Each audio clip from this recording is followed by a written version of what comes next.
All right, so here we go. We're doing starting on page 76, and we're working our way to page 84. And so basically what's happening here is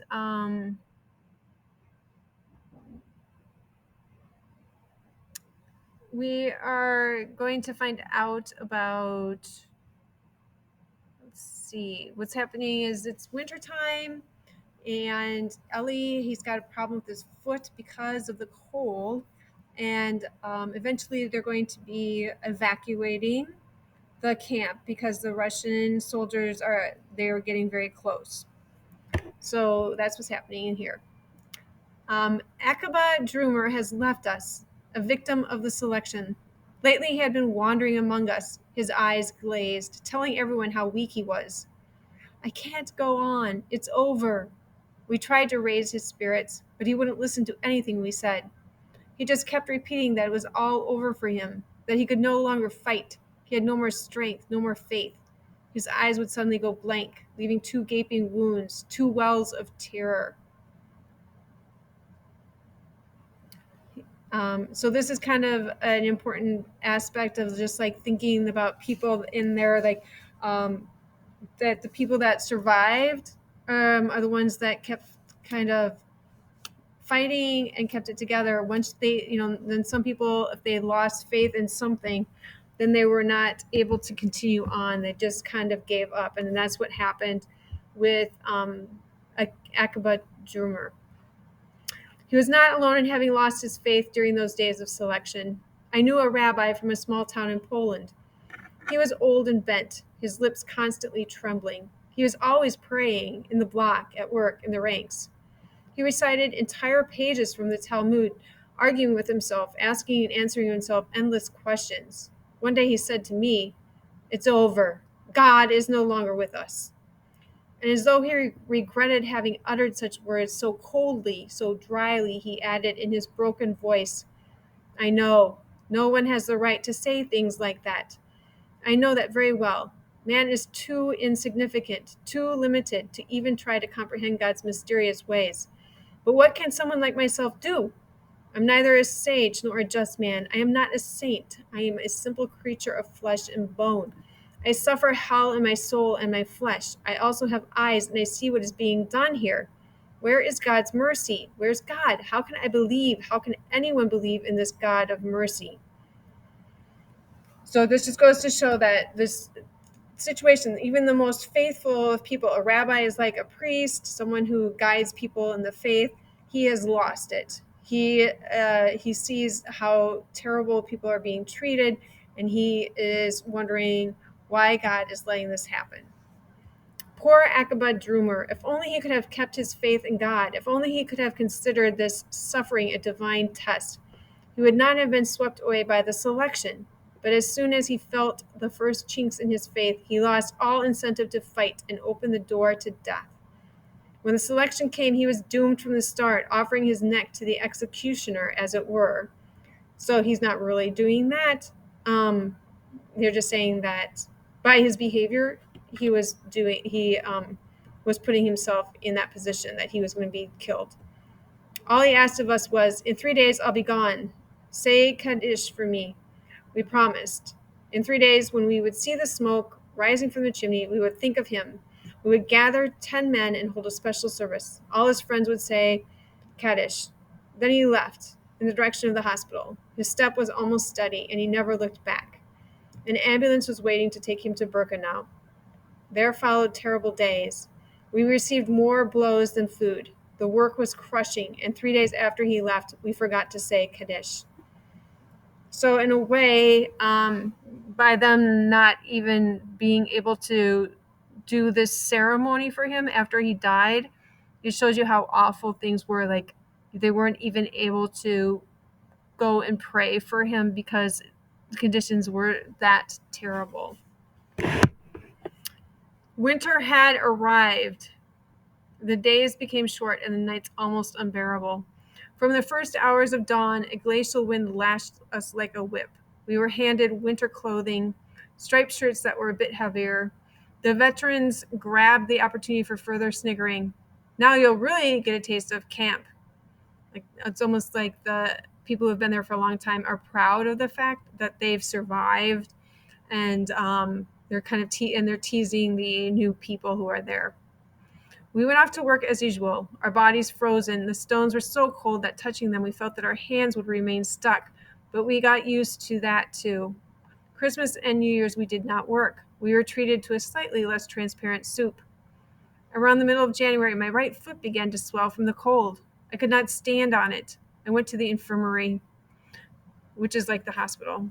The doctor, a great Jewish doctor, a prisoner like ourselves, was categorical. We have to operate. If we wait, the toes and perhaps the leg will have to be amputated. That was all I needed, but I had no choice. The doctor had decided to operate, and there could be no discussion. In fact, I was rather glad that the decision had been made. They put me in a bed with white sheets. I had forgotten that people slept in sheets. Actually, being in an infirmary was not bad at all. We were entitled to good bread, a thicker soup, no more bell, no more roll call, no more work. From time to time, I was able to send a piece of bread to my father. Next to me lay a Hungarian Jew suffering from dysentery. He was skin and bones. His eyes were dead. I could just hear his voice, the only indication that he was alive. Where did he get the strength to speak? Dysentery is like when you have diarrhea really bad and you can't absorb nutrients. Don't rejoice too soon, son. Here, too, there is selection. In fact, more often than outside. Germany has no need of sick Jews. Germany has no need of me. When the next transport arrives, you'll have a new neighbor. Therefore, listen to me. Leave the infirmary before the next selection. These words, coming from the grave, as it were, from a faceless shape, filled me with terror. True, the infirmary was very small, and if new patients were to arrive, room would have to be made. But then perhaps my faceless neighbor, afraid of being among the first displaced, simply wanted to get rid of me, to free my bed, to give himself a chance to survive. Perhaps he only wanted to frighten me. But then again, what if he was telling the truth? I decided to wait and see. The doctor came to tell me that he would operate the next day. Don't be afraid, he said. Everything will be all right. At 10 o'clock in the morning, I was taken to the operating room. My doctor was there. That reassured me. I felt that in his presence, nothing serious could happen to me. Every one of his words was healing, and every glance of his carried a message of hope. It will hurt a little, he said, but it will pass. Be brave. The operation lasted 1 hour. They did not put me to sleep. I did not take my eyes off my doctor. Then I felt myself sink. When I came to and opened my eyes, I first saw nothing but a huge expanse of white, my sheets. Then I saw my doctor's face above me. Everything went well. You have spunk, my boy. Next, you'll stay here 2 weeks for some proper rest, and that will be it.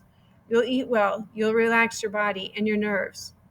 All I could do was follow the movements of his lips. I barely understood what he was telling me, but the inflection of his voice soothed me.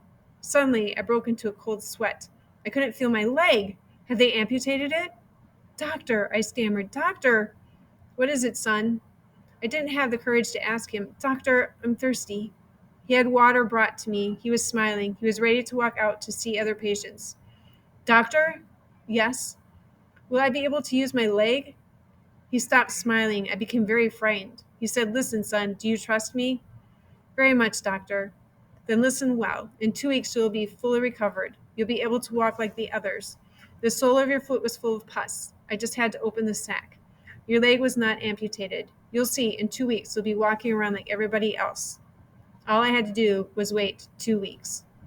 So he was a little worried, I think, Ellie would be about staying there for 2 weeks because you're not sure if there's going to be a selection, and then might get rid of him for being in the hospital.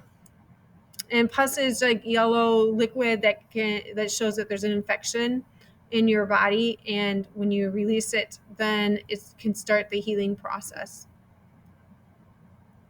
But 2 days after my operation, rumors swept through the camp that the battlefront had suddenly drawn near.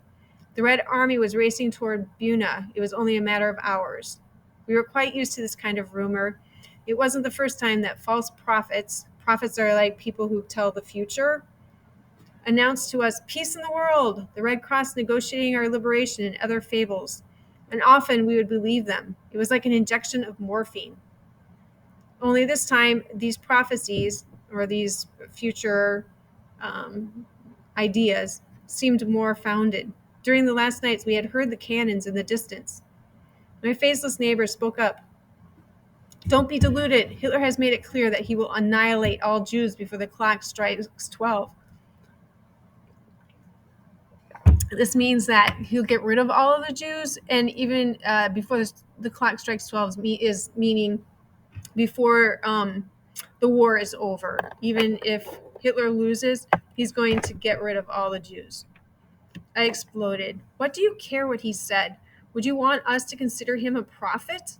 His cold eyes stared at me. At last he said wearily, I have more faith in Hitler than in anyone else. He alone has kept his promises, all his promises to the Jewish people. That afternoon at 4 o'clock, as usual, the bell called all the Blockel tests for their daily report.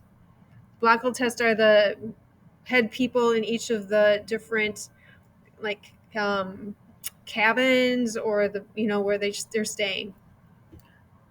So the leaders came back shattered. They had difficulty opening their mouths. All they could utter was one word: evacuation. The camp was going to be emptied and we would be sent to the rear. Where to? Somewhere in deepest Germany? To other camps? There's no shortage of them. When? Tomorrow night. Perhaps the Russians will arrive before. Perhaps. We knew perfectly well they would not. The camp had become a hive of activity. People were running, calling to one another. In every block, the inmates prepared for the journey ahead. I had forgotten about my lame foot. A doctor came into the room and announced, Tomorrow, right after nightfall, the camp will start on its march. Block by block, the sick can remain in the infirmary. They will not be evacuated. That news made us wonder, were the SS really going to leave hundreds of prisoners behind in the infirmaries pending the arrival of their liberators? Were they really going to allow Jews to hear the clock strike 12? Of course not. All the patients will be finished off on the spot, said the faceless one, and in one last swoop thrown into the furnaces. Surely the camp will be mined, said another. Right after the evacuation, it will all blow up. As for me, I was thinking not about death, but about not wanting to be separated from my father. He had already suffered so much, endured so much together. This was not the moment to separate. I ran outside to look for him. The snow was piled high, the blocks' windows veiled in frost. Holding a shoe in my hand, for I could not put it on my right foot, I ran, feeling neither pain nor cold. What are we going to do? My father didn't answer. What are we going to do? He was lost in thought. The choice was in our hands, for once. We could decide our fate for ourselves, to stay both of us in the infirmary, where, thanks to my doctor, he could enter as either a patient or a medic. I had made up my mind to accompany my father wherever he went. Well, Father, what do we do? He was silent. Let's be evacuated with the others, I said. He didn't answer. He was looking at my foot. You think you'll be able to walk? Yes, I think so. Let's hope we won't regret it, Eliezer. You can see the author left this big white space here because this is like a big deal. It's kind of like in your face. It says, after the war, I learned the fate of those who had remained at the infirmary. They were quite simply liberated by the Russians 2 days after the evacuation. So they chose to evacuate. If they would have stayed, they would have been free more quickly, and they wouldn't have had to go on this death march. So the author kind of lets this section stand out. I did not return to the infirmary. I went straight to my block. My wound had reopened and was bleeding. The snow under my feet turned red. The Blockel test distributed double rations of bread and margarine for the road. We could take as much clothing from the store as we wanted. It was cold. We got into our bunks. The last night in Buna. Once more the last night. The last night at home. The last night in the ghetto. The last night in the cattle car. And now the last night in Buna. How much longer would our lives be lived from one last night to the next? I didn't sleep. Through the frosty window panes we could see flashes of red. Cannon shots broke the silence of night. How close the Russians were. Between them and us, one night, our last. There was whispering from one bunk to the other. With a little luck, the Russians would be here before the evacuation. Hope was still alive. Someone called out, "Try to sleep. Gather your strength for the journey." It reminded me of my mother's last recommendations in the ghetto, but I couldn't fall asleep. My foot was on fire. In the morning, the camp did not look the same. The prisoners showed up in all kinds of strange garb or clothing. It looked like a masquerade. We each had put on several garments, one over the other, to better protect ourselves from the cold. Poor clowns, wider than tall, more dead than alive. Poor creatures whose ghostly faces peeked out from layers of prisoners' clothes. Poor clowns. I tried to find a very large shoe, in vain. I tore my blanket and wrapped it around my foot. Then I went off to wander through the camp in search of a little more bread and a few potatoes. Some people said we would be going to Czechoslovakia. No. To Gross Rosen. No. To Gleiwitz. No. To... This kind of shows that they did not know where they were going. 2 o'clock in the afternoon, the snow continued to fall heavily. Now the hours were passing quickly. Dusk had fallen. Daylight disappeared into a gray mist. Suddenly, the Blockeltest remembered that we had forgotten to clean the block. He commanded 4 prisoners to mop the floor. 1 hour before leaving camp. Why? For whom? For the liberating army, he told us. Let them know that here lived men and not pigs. So we were men after all? The block was clean from top to bottom. Here, Ellie is kind of making a connection like that they were treated as animals. And it's kind of an example of trying to show that they still had their pride in who they were and that they were actually humans. So just to summarize, this section was about Ellie in the wintertime going into the hospital and having his foot taken care of.